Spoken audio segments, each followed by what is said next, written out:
7 hours. We're supposed to be for an hour or so, but we'll go until you get bored. So, I'm going to moderate too. So, what your name and what you do and your little history on. I'm PJ Woodside, and I work with Big Biting Pig Productions, making independent films, and our movie The Creepy Doll screened last night at 7, and this is the doll. We've made 5 movies in the last 4 years, and we're in pre-production on our 6th, and we kind of we just kind of fly by the seat of our pants a lot of the times, you know. 2 things that I think we're pretty strong at is the story and scheduling and getting things finished, which, you know, is a big hurdle. But I really don't know what I'm supposed to talk about in here. I thought I was going to be on a women in filmmaking panel, so. Some people think I'm a girl.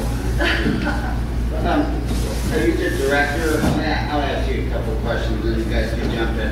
Director, producer? I'm co-producer on all our projects. I wrote and directed 2 of them, Widow, which was our 3rd movie, and The Creepy Doll. I wrote and directed The Creepy Doll. I do most of the editing as well. We go back and forth between us on the editing. My partner, Steve Hudgens, wrote and directed the other 3, and he's really the one who started these company, Big Biting Pig Productions. And I've partnered with him on every project so far. We have, every one is a feature-length movie, and we've shown all of them here. Our goal is to make a movie a year, so that's you know, we're not short of ideas. And I think the filmmakers probably know what camera do you use, what kind of editing software, how long is your shoot, where do you get your actors? What do you make them? We make our movies in Madisonville, Kentucky, which is western Kentucky, mostly rural area. Has a lot of advantages in that nobody else is doing it right there, and people love to participate and love to offer up locations. So it's pretty cheap to make a movie there. We're both involved in theater, so we got a lot of our actors. We've met a lot of people that way, but Steve Hudgens, he should really be in here too. I don't know why he's not. Where is he? Well, they didn't invite him to be on the panel, because I guess it's not his movie that's in the screening this year, so that's why. But he's in his table here.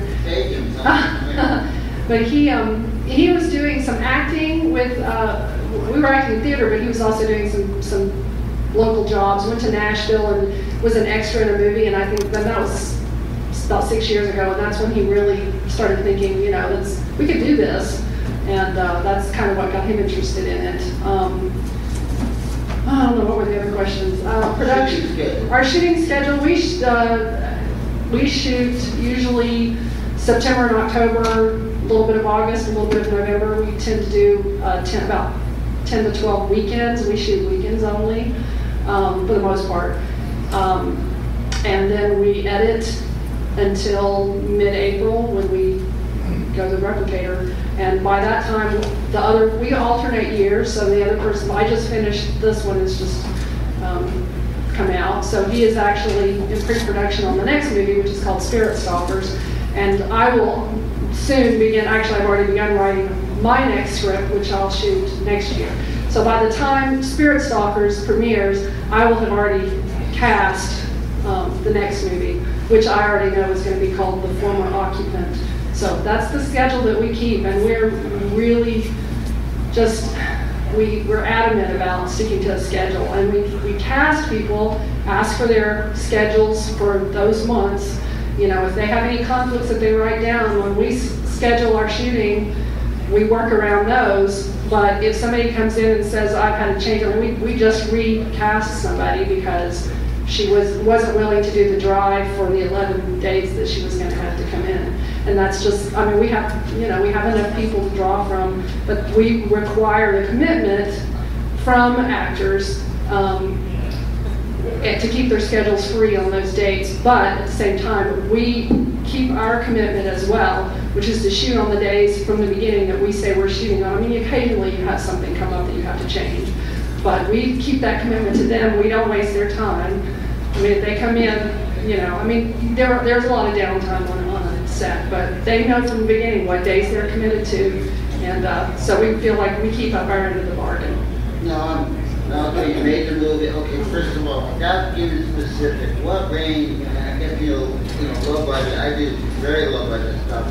What range is that? Without getting specific. It's micro. I call it infinitesimal. 10 grand, $10,000. Would that be okay? Under. Okay, great. Okay, no problem. Under. So you have these high concept movies, which is very important when you do low budget. You're doing a horror. Let people know that there's a horror film in the title. I did a movie once called Axe Grinder, and it's been released, and originally it was called Kill. Because at the time when I made the movie, they're making all these movies, blood and dead, like one-word titles. So I go, okay, let's do a movie called Kill. So these distributors in LA, they're idiots. So I take it, they go, Kill, what's that mean? I don't know. They go, let's call it something else. Okay, whatever, whatever. But I thought that was a good handy, I came up to you actually the other day looking at stuff. I liked the cover, the doll, the creepy doll. It says what it is, what it is. It's a horror film, it's about dolls. What else do you need to, in the title? Now, when you do it, you said you went to the replica thing. How many do you make? What's your run? 1,000. 1,000. And without getting too specific, how do you do? Like, do you sell under 5? You go over 5? Well, there's one thing that we did that was really smart. How many of you are filmmakers? Because probably some of you have more experience than I do and should be up here on this panel. But there is a microphone in the center off. Somebody was coming and asking questions. Okay, cool. Thanks. Joe. We premiere about the same time every year. We premiere late June, and this is something we figured out a couple of years ago. We charge $10 admission to the premiere, but $5 of that pays for a movie. Everybody who comes in gets a free DVD. So right off the bat, we're selling, 300 copies of the DVD for $5 each, which gets our movie out there for one thing. People come because they're getting the DVD, and also, to see the movie. That was really wise. It has gotten more people in the doors. And also, if they have too many movies, everybody gets a movie, then they give them away, which you think, well, you're not making money, then you're getting your name out there. I mean, you don't want to give away all your movies, but never pass up a chance for somebody to see your movie if you're proud of it. We are really dedicated to our fan base, and your cast and your crew. That's the start of your fan base. I mean, you can say, well, I'm making my movie so I can get somebody else to, who's going to see this and then give me money to make my next movie. The buzz that's generated by the people who see your movie, the ones who are connected to your movie are the first ones who are going to see it. And they're going to bring in their friends and family. And if you keep them in the loop all the way through to the end, I can't tell you how many actors I've worked with who will say, yeah, I worked on this movie and I never heard anything else about it. You have just lost a handful of fans, I mean, that's how we built our fan base. The first movie that we didn't even have a casting call for the first movie that we did. But each casting call that we had more and more people come. We had 100 people audition for our last movie, which, may not sound like huge, but people came from a lot of areas, and we're in Madisonville, so we're not Louisville, and it's great. We have people coming from Indianapolis and Lexington and Nashville, and we try to include. I mean, this is a sort of a writing thing. I mean, make people that'll sacrifice the entirety of my movie, but we try to include a couple of scenes where we'll have extras, a number of extras, so that we can include all those people who auditioned. I mean, why not? Why not bring them in to be extras in a hospital scene or whatever? That's more of your fan base. Then you've got more people seeing your movie. I mean, never discount those people who work with you on the movie, because they're your most loyal fans and their friends and relatives. We have a Facebook page. Lots of people we friend people. We get them in the loop. We post lots of pictures up, and that's our bread and butter right there. Because you're building this fan base. You're doing a movie, like your first movie. You carry that fan base over to your next movie, and then build that. So people will buy this or whatever. Right. And they come to the premiere of the Creepy Doll, and they buy the other ones if they haven't bought them yet. We try to offer a deal. We don't go lower than $5. but we often will offer the deal for, 4 movies for $20. Well, then you're selling some of your older inventory too, which is good, because the buzz is usually about the newest movie. Those are our tricks that we've learned. And we're not making a huge amount of money, but we like what we're doing. So. What about the merchandise? We talked about this yesterday. The dials. I could buy a DVD. What else can I buy? Oh, how else can I give you my money and I get something? Are you doing dials or posters or stickers? We do posters and we did T-shirts. We haven't really. The dolls are just a bonus kind of, because the woman who makes these wonderful dolls, I mean, she makes, if you've seen any of the other ones out at our booth, she makes some really creepy dolls, and I met her, and that's why I wrote this movie, Creepy Doll. So that's just kind of a added benefit. If you have a prop of some kind that can draw people in, I mean, that's helpful. I know I'm asking earlier, but I'm interested on the Creepy Doll, because I think with the doll and this is really a great marketing thing. Have you been to the Full Moon site to see what they do with their puppet master and their merchandising and their doll? You should get, because they made a ton of money off the puppet masters. And so, and your next movie is Spirit Stalkers. Now, I've done a lot of movies. I've done close to 100 over 20 years, and I specialize in micro-budget movies. I've done everything from $2,000 movies to under 100. Recently, I had a movie come out through Lionsgate called Virus X. It was Sybil Danning. That was a little more expensive. That was like a little under 100. It went to one of Sam Raimi's companies. But I'll do that, and the next one. And right before that, I did a movie that I financed myself that I shot in 4 days in the same location we did Virus X. I shot it for, I think, with all said and done, editing and stuff, around 2000. So I go back and forth, just depending. That I made a movie I did called. I get bugs up my ass, and I go, I'm going to try this as a download only. But then I make it. I go, no, maybe I should explore all my other possibilities before I just put it on the internet and download or whatever. And so I make like 3 to 11 movies a year. I only did 1 movie so far this year. I have I think by the end of the year I'll make another 2. And done it for a long time. And I do it for a living. I live in LA. I'm originally from Chicago. And I learned that I looked at other people doing the same thing, like Full Moon. And I'm not Full Moon, but I looked at what they did. I thought, okay, they make a lot of movies. They got great artwork, blah blah blah. It's like you got to build your library and let people know. One movie, anyone can do like 1 movie. But if you do like 1 movie and people like it, then you do 2 or 3. It's like when you get up to 7 or 8, 5 good, 1 a year, just building the library, because you're making money.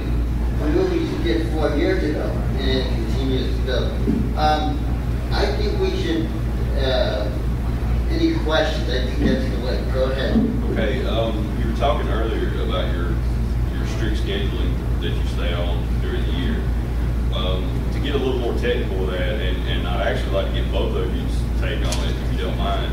Could you describe your workflow to me, like using some specific things, like what kind of software you use, what kind of camera you use, A to Z, if you don't mind. Well, we use a Panasonic DVX 100B right now, but we're getting ready to upgrade to the high def. I mean, we're getting ready to upgrade. I mean, you just almost have to if you want to get any distribution.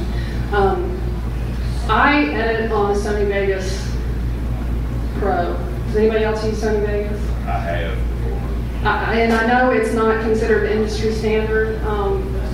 But when I learned to edit, I was working on an older program that had exactly the same interface. So when I was looking around to what I wanted to get, and I think the Sony Vegas is very affordable, and I haven't found a thing that I can't do with it. I've worked with both. In fact, I'm shooting up like a beach show right now in LA, and we're just actually the editor, director, I'm the director, I guess, on that. But he's doing Vegas. We use both, like whatever you have, whatever you get your hands on, because it's just, that's good. Like sometimes I prefer, hey, I do Sony Vegas. I'm like, oh, great, I know 3 editors just in case you suck, and I can mean, a hard drive somewhere else, you make it work at it, but, Final Cut would be, more standard, but for like stuff like this, at Vegas is fine, and if you do make a TV deal overseas, whatever, you do everything, you can do M&E tracks and all that kind of stuff. So, anyway. What kind of build on what you're talking about? I mean, what is the difference between saying like Sony Vegas and the industry standard? I mean, what is the difference between like the industry standard stuff? This is like the definitions and all the tools that you have? Nothing. I mean, from what I hear, the Sony Vegas Pro can do everything. It's just that LA has gotten accustomed to Final Cut, and that's... Yeah, exactly. If everybody... So they want to shift gears, kind of thing. Yeah, like if let's say Hollywood, let's say that's the standard, okay, whatever. So everybody's using the Apple Final Cut. It's just easier if Joe's doing it, because in LA you might be working on something, you might be doing a first cut. Oh, that's great. And then the producer, they'll want to send it over to somebody else to do the final cut, and then, we're going to send this guy to do the music, and let's send that hard drive over this guy to do the trailer, and if it's all one thing, it's a lot easier.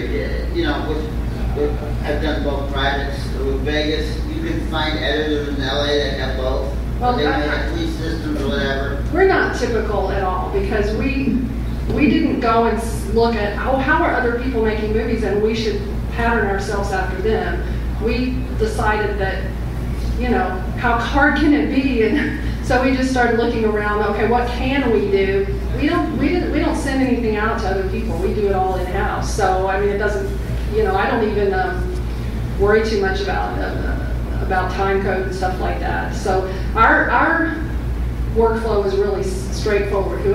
We alternate years, and whoever directed the movie does the first cut.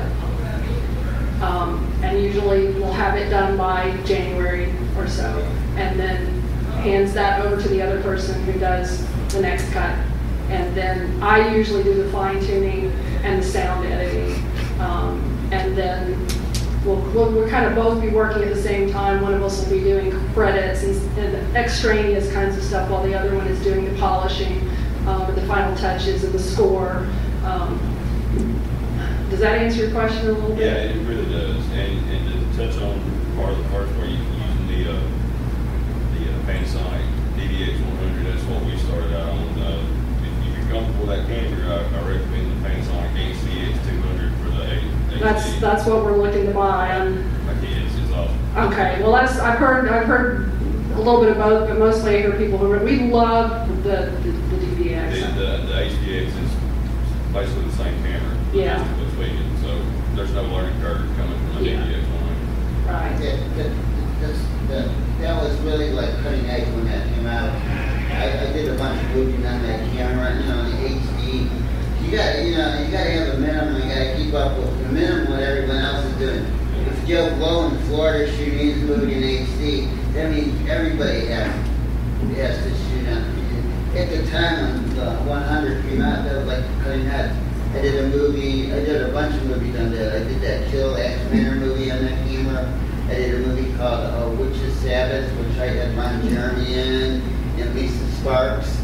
And that movie went to like Blockbuster and Movie Gallery and all the stores that have been. So, but even more important than the camera is what you're shooting. If I had Arnold Schwarzenegger in a movie, I could shoot him on my own Super VHS and I could get distribution.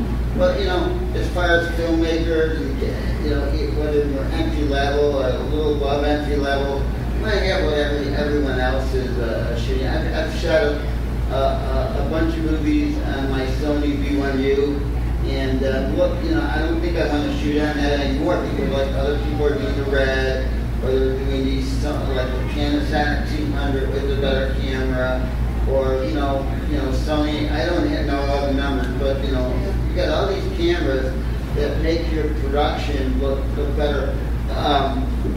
Say you did a movie on video, like just the one before even that, like a really nice Super VHS camera, and a cheap like a 3 or 4 or 5 day movie. you did the same movie and you shot it on 16 millimeter.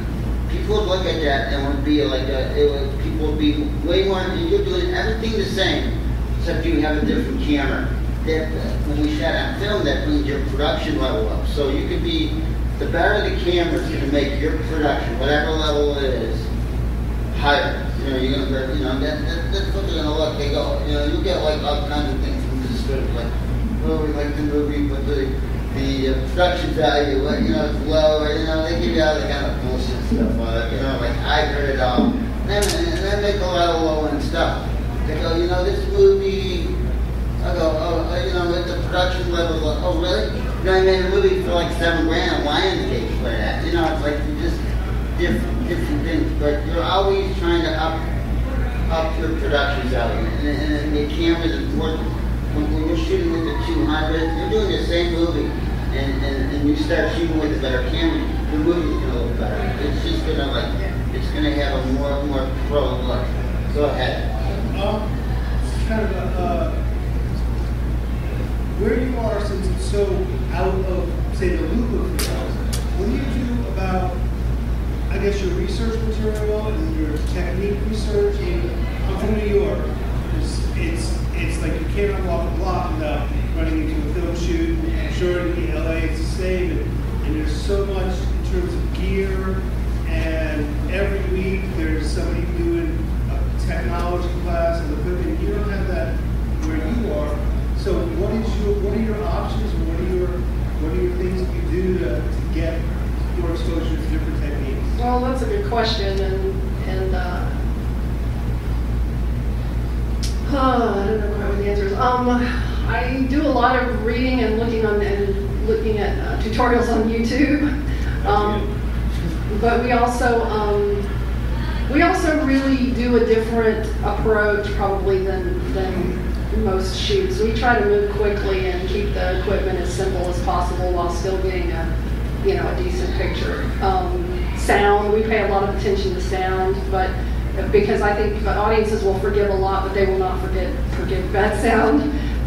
And we've learned these things over each. I mean, if you watch our movies, you see the production values increasing. But we are at the point where we would like to make another step up and have more professional crew. I think would be another, take it to another level. But we've managed to do pretty well, just us. And I think part of the reason is because we're not coming out of the technical side of it. It's not like, oh, we have a camera and some lights and some mics, let's go shoot a movie. It's, hey, I've got this really wonderful idea for a story. I have a very strong background in writing. I have an MFA in fiction. I have written a lot of novels. I've never gotten any of them published, but I think the training in story and writing a complete story and understanding story arc and character, being able to build character, that's the strength of our production. And I mean, I'm not saying that that's the best way to go, because I think you need all of it. Does that answer your question? Yeah, I want to actually follow up. Okay. I was gonna look the answer, like, I think, like, it depends how savvy or not savvy you are with the technology is where you want to start to learn about technology.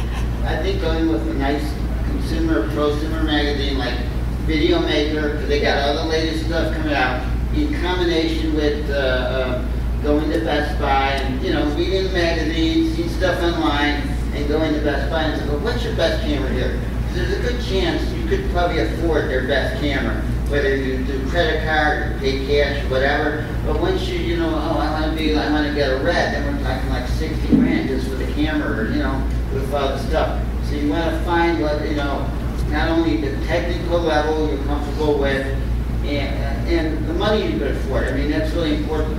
People are looking, last summer I shot a movie on a T2, which is like a 70 or 50. Those SLRs, those are really, I think for the independent filmmaker, they're the camera to buy. When I was working on Vampire Boys, I did this movie with the SLR, I think it was a T2, and we had to hire a sound guy, because you can't plug into that camera. You need a separate sound guy, and then you put the sound together in the mix, or when you're cutting, you sync it up or whatever.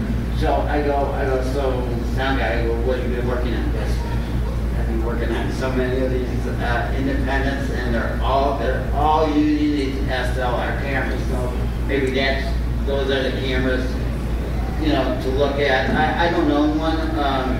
Being a producer, I bought 2 of these Sony. I'm long-winded too. I'm sorry. I bought 2 of these about 4 years ago when HD was just coming into the marketplace where it was affordable. I mean, HD has been around for a long time. I have pictures from the late 80s. You got these giant HD, and I'm like, what the hell does HD mean? I don't know. So anyway, about 4 years ago, it was coming into the marketplace where more people could afford it. So, but it wasn't ready available. I had to go rent cameras, whatever. So I was doing a lot. In fact, I was doing a music video project actually for a company called Mill Creek. They do a lot of 50 packs and the 10 packs. So I got a lot of music videos in HD because that was kind of the cutting term at the time.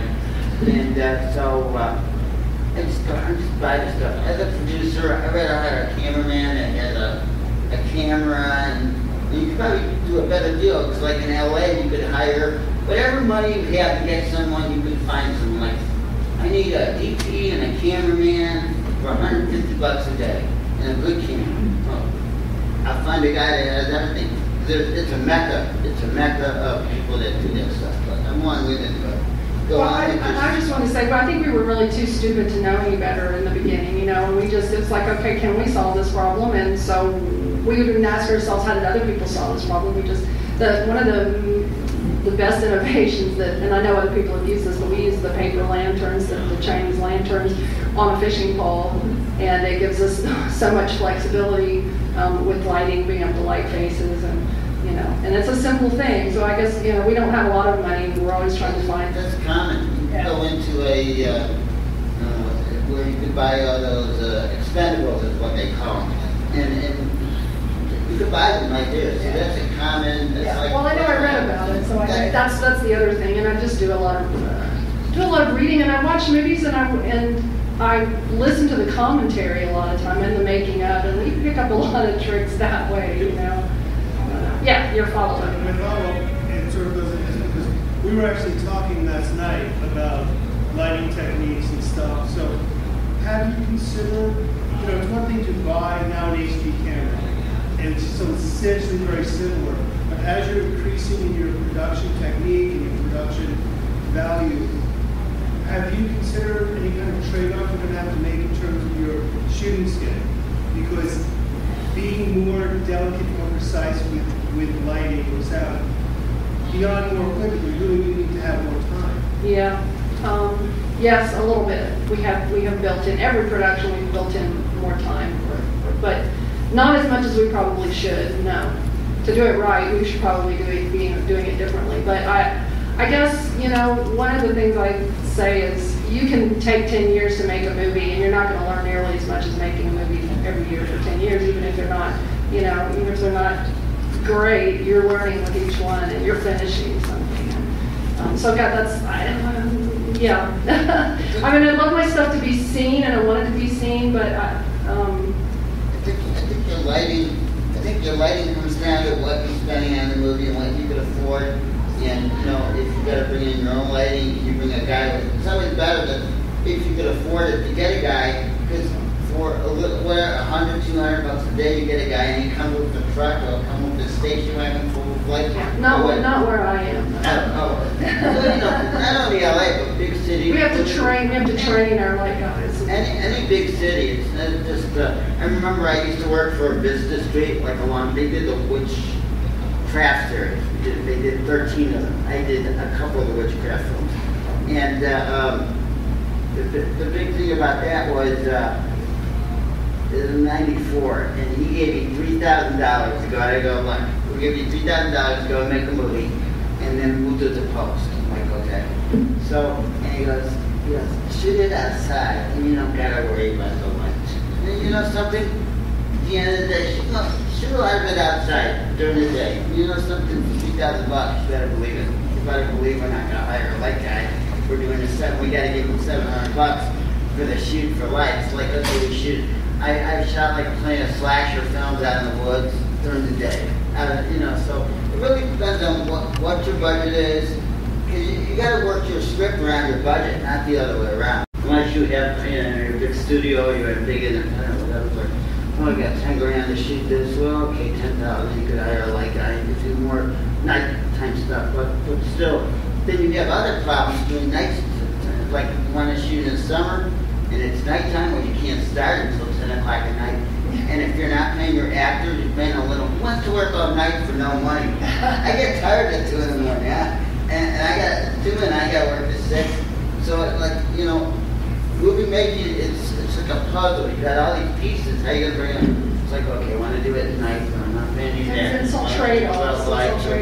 Do generator, where am I going to get the gas in the middle of the night if I run? It's like all these little, you know, it's like endless, puzzle solving. That's why, like, people ask me, they go, do you think film school is important? Do you have I think it's really important to go to, if not so much film school, to go to college to get some kind of education, because filmmaking is about completing stuff. If you start your film, you don't complete it, it's worth less than zero. It's not worth anything. So when you go to college is about learning logic and figuring out how do I solve these problems, and that's what filmmaking is. One big problem that you got to solve. And going to college, and not just going, but getting a degree. It's like, okay, I went there, I hate school, but I got my degree, so I learned how to complete things. It goes hand in hand. Filmmaking is about completing. I do a lot of movies, and you know, a lot. And the thing people like about me is I do them pretty much on budget. I mean, if somebody gives you 10 grand, and you go 10% over, that's not so awful. You know, it's like, hey, you need a little money. So it's 10%. But anyway, it's about completing. If you can make your movie, whatever the movie is, however good or bad or indifferent it turns out, to complete it, at least you'll know that feeling. Same thing with college. I mean, that goes hand. College and film making movies, I think, just go really hand in hand. Maybe it's different for Spielberg, I don't know. I will say, I think, you know, audiences are... college? Oh yeah, I have 3 degrees. There you go. There I was going to say, I mean, audiences are much more forgiving about production values than other filmmakers are. I mean, we've all seen movies with really, really strong production values that are terrible, you know, but an audience will stick with a movie that maybe has lower production values, and, you know, if the story's good and they like the movie. And that's the kind of response that we've gotten to our movies. Do you guys have any more questions? I feel like it is. Yeah. Have you guys messed with digital distribution at all? We have a distributor who has we're on YouTube. We're on the YouTube channel now, and one of them is she wants this one for iTunes, but we're gonna have to up-res it. And we have one movie on Netflix, but they got kind of tighter after that one. That's an exciting movie they got. Right? No, it was after things started getting tighter on it. Yes.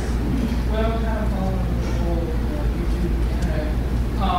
Just as much in the music industry as it's a problem for bands, where there's download the songs and buy the CD, you don't have to buy it. You know, how much of a problem is that starting to become, you know, for filmmakers, and especially independent filmmakers, I can't even, you know, sell a DVD, or I can't even, you know, sell a download of a movie because, you know, somebody's just posted on YouTube for free. How much of a problem is that really going to be? It's not a huge problem for us, but I can see that is an industry dilemma. And I'm not sure how I feel about it exactly, because I sort of, you know, when you have people who like your movie, usually they will purchase stuff eventually. If it's just one person seeing the movie and they're going to pay $2 and they see it for free, I was like, okay, well, at least somebody is seeing my movie and there's some buzz about it. So am I really going to be nitpicky about that? I don't know. I mean, you got to make money somewhere. It hasn't been a problem for us yet, but I can see that's a question, a big question. It's kind of like you talk about the merchandising. So you got the T-shirts with dolls, or the hats, or whatever. Yeah, you have stuff that you can't download. You know, they just watch it on YouTube and they're watching enough about a T-shirt. Yeah, but you're right. I mean, you can't download a T-shirt. You both totally right. They have the merchandising, because you can't download a doll or you'd almost want to give away the DVD. Who cares if they buy the doll or the poster? You know, if they buy you a poster for $15, like, you know, and you give away the deal, whatever the, you know, however the deal works. I worked for a record label making some movies, and they got more into vinyl. And there's no iTunes and all that kind of stuff, but we're in vinyl and they're making kids like, you know, you can't download vinyl. So I think technology at the end of the day is unfortunately hurt the filmmaker any way you work. And the better cameras hurt me. It's like anyone can go to Best Buy and get a great camera instead of like, you know, before you have to get special cameras. Now any technology is good for the audience. It's terrible for the guy. It's terrible for the guy who makes the movie. I love YouTube, but I wish they pulled down that site. If they pulled down that site, I don't know how much it would help me immediately. It'd help your record companies immediately. It'd help anyone that deals with media and have to sell like hard units, DVDs, CDs, whatever. They put record bands. It'd help them all because even though we all love YouTube, I love YouTube. I'm on it every day. It hurts us. It just, you know, because you get stuff for free that you used to pay for, like the porno business. They're like, anytime you see a news story on the business of porno, they always throw in, well, we're shooting in 3D now because you know, people want to see that. You know, the bottom line is, when you get porno for free, I don't care what they do, unless the girl's coming over to my house. Forget it. Okay, I could buy 3D movies, porno, I get it on the internet for free. That's a tough one, right? It's free. Same thing with music. I love music, but like, how many people go out and buy CDs now? It's too bad. It's actually too bad. Yeah, and that's where I do think, you know, the regional fan base is where you know, they're going to be your supporters, and I think that's another reason why I think that's so important. Well, like a lot of music, I'm trying to make those special editions where they'll get like a CD, a t-shirt, a patch, or whatever, all in one version. I mean, you start to see, like we're talking about the merchandisers, for independent filmmakers, you like hand deals like that. Here's a DVD, a t-shirt, and a hat, you know. No, signed DVD. You know, box set. Yeah. That's really neat. If you're, as far as the hard copies go. You know, at least if you're a musician, you can go perform and make money. It's like, you know, I'm a movie maker. Think about it as a typical filmmaker, not like Charlie Band who loves merchandise. Typical. I gotta make the movie, now I gotta make t-shirts, I gotta make posters, I gotta make dolls, I gotta do this, I gotta do that. So people watch my movie and they pay for it instead of like, I make the movie, I put it out on a disc and I sell it. You know, it's like think about it. Like I always tell people like this, movie making, I do it for hire, so it's like go in the Subway. What happens at Subway? Go in and I want the meatball sandwich, it's $5. They'll make it, give them $5, they give you the sandwich back. What happens when you go to Subway, like, okay, Subway, you gotta make the sandwich, but we want t-shirts, we want posters, we want dolls, we want this, and then maybe if you're lucky, if you're nice, if you get down your knees and beg, maybe you'll make money at the end of the day. That doesn't seem, I mean, you gotta raise the money, you gotta make the movie, and you gotta do everything else, so some guy in China's not bootlegging it all over the world on this dumb website. See, that's technology. I mean, it'll never go back. It's, you know, we move forward. We're a society that moves forward. So it's never going to go back to the good days, good old days. That's what they were. They were old and good. They're never. How many people love going to a VHS store and renting tapes for $2? I loved it. It was fun. Guess what? It's you might see like a vintage store like that, but it's never coming back like that. You know, and especially you got to think about society. Filmmaking is like business. So you got to think. How is society moving? Well, I have a little kid at home. You think she's going to go out and buy vinyl records? Probably not. Is she going to go to, she's going to get music through CDs? No, she's going to download it on her iPod. Movies, when she's 15, 10 years from now, it's going to be really easy to get. It's easy now. Let's think 10 years from now what the technology is. It's going to be, whatever you think the technology is today, it's going to be something incredible, differently 10 years from now. That's so easy to get this stuff. I know I'm lonely. technology, it moves forward, and when it moves forward, it gets cheaper, and it's smaller, it's easier. That's the whole thing about that. It's not going to be more harder. It's like, wow, remember like in the 2000s, you could just go to the store and rent a Netflix. Now you got to jump through hoops, and it's going to be easier. You know that they shove it down your throat. That's how technology is. John, any more questions? Yeah, I know, it's a dilemma. It is a dilemma. Are we making movies? You know, the ultimate, like they said earlier, you make the right movie at the right time. You give something people they want to see. It's, this is like, I have filmmakers, you know, I want to make this film so bad because it's my vision, it's my dream. It's like, I don't want to see your dream, I want to see my dream. Make the movies for somebody else. Figure out what the movie is that people want to see, then go out and make it. It seems like a tough question, or a tough thing to think about, but that's ultimately, if you study Roger Corman, that's the guy you should be listening to, not me. But if you read his books, he'll talk about, well, he got by the niche. You know, in the 50s, there was a lot of kids from the war, World War II, a lot of, baby boomers, whatever, and they wanted stuff to do. So drive-ins were very popular, so he produced movies that kids could go on Friday nights, Saturday nights to watch. You know, he figured out what the niche was, and he created to fill the void, to fill the niche. The other thing in the 50s was all the studios, the big studios had a lock on all the theaters. And I don't know all the laws, but they had to open it up for independence.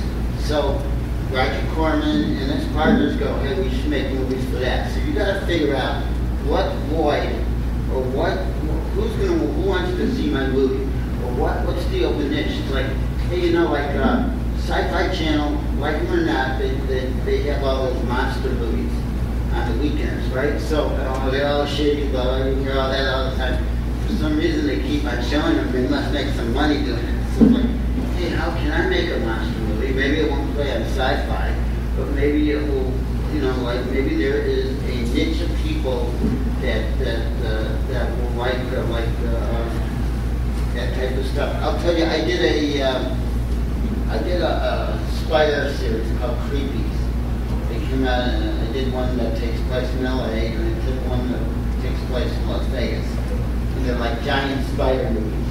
And we're destroying cities. They're very cheap. If you look at it, it's low budget.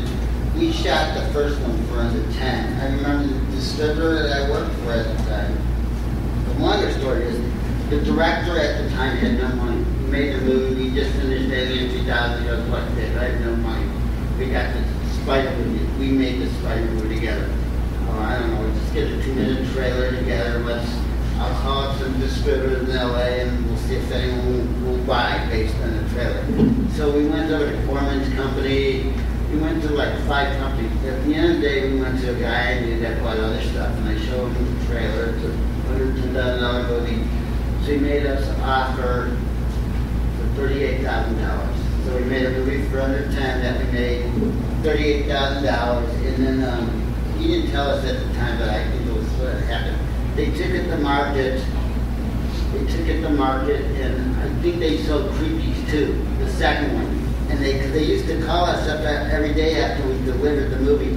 Hey, when are we going to do Creepies 2? I go, I'm thinking they already had a sale made on it. So, but based on that 2-minute trailer, it isn't a long movie, but based on the 2-minute trailer, at the end of the day, we made 2 movies and we grossed $100,000. It's a little harder today. Everything changes, but that was around 2000. So on a 2-minute trailer that we made for $110,000, we grossed $100,000. Why? Because the distributor knew that they could sell these movies. So you got to figure out. I'm not that smart. I just guess what people want to see. You can watch, and you have a lot of, you watch TV, you see what Asylum's doing, you watch what the big one's doing.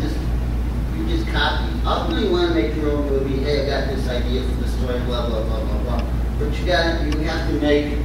I think you have to make a trade-off. What do I want? Do I want to make my movies that I'm really yearning to make? Or maybe I'll make something, no budget, but I'll try to make it more commercial. And that way, if I can sell it, then I can go and make the movie I want. Ultimately go.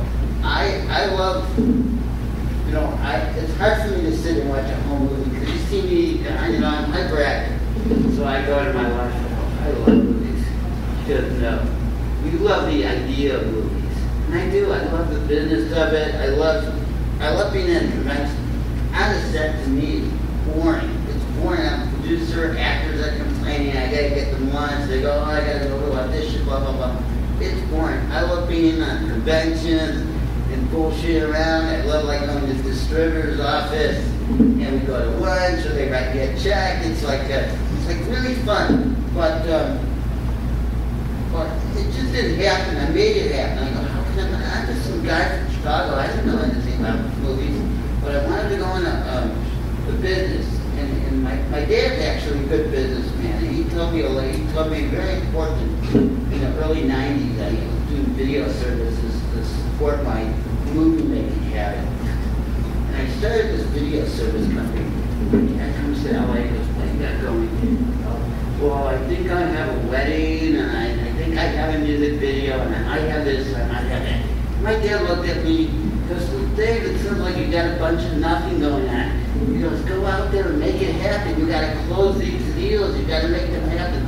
Just talking about stuff, or thinking, or people talking about like what may happen. Just like meet with these people, shake them down, get money out of them. And I think once you get your product out there, if there is value, some people in this room will make movies with value, others won't. That's just the way it goes. But if your movie has value, people will come to you once they see your stuff. They go, hey, we really, and then you gotta get money out of their pockets. They want it so bad they gotta pay for it. You know, maybe the first or second might be losers, but after that, you know, you get your name out there, and you got these movies, and people want this stuff, make them pay. And at the end of the day, don't worry about everything else. Don't worry about technology. Don't worry about pirating. Don't worry about that until you got a reason to worry about it. Once you get somebody who wants your movies, they're going to pay. Whatever. People are going to pay for movies 20 years from now. Pirated, all that kind of stuff. Just, you know, but give them something that has value. Now, like, oh, I love making movies. You know, make them figure out. Like, I look at your movie, I don't know anything about it. Oh wow, I'll give you some movies. But I love Connections, yeah. To me, I love the Puppet Master movies. I love the Dow. And it's like, to me, this, I don't know what the movie is, it could be good or bad, I don't know. But to me, it has value. It possibly could have some value because if I like it, I bet you other people would like something like that. Oh, I love Dow movies. I love creepy down. Okay, more questions. I'm getting tired. Questions? We've answered all your questions. Forever and ever, right? Good. Well, I'm going to end it because I am getting tired. I got some flyers if anyone wants. Movies for you. I got some flyers if anyone wants some that kind of talk about what I do. My phone number's on here. Of course, I want to try to sell you something, but if you have a question or whatever, call me on the phone. I'm easy to get hold of. And we're on Facebook, BigBitingPigProductions.com. Check us out. Just Dave Sterling. I'm easy. Thanks, guys. Thanks so much.